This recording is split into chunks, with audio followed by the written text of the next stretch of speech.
বর্তমানে আমি এখন আছি কক্সবাজারে। কিভাবে কম খরচে কক্সবাজারে আপনি আসবেন, থাকবেন, খাবেন, ঘুরবেন। চলেন প্রথম থেকে আবার শুরু করা যাক।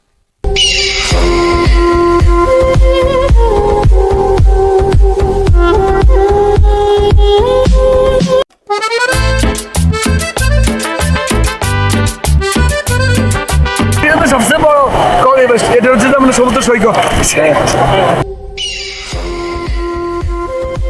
আমাদের যাত্রা শুরু নোয়াখালী চৌমুহনী থেকে। টিকিট জনপ্রতি 750 টাকা।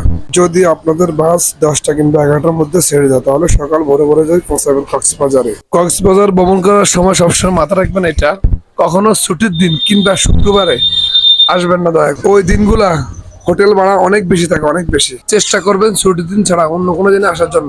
আরো একটা গুরুত্বপূর্ণ ইনফরমেশন, কারণ যদি আপনার কেউ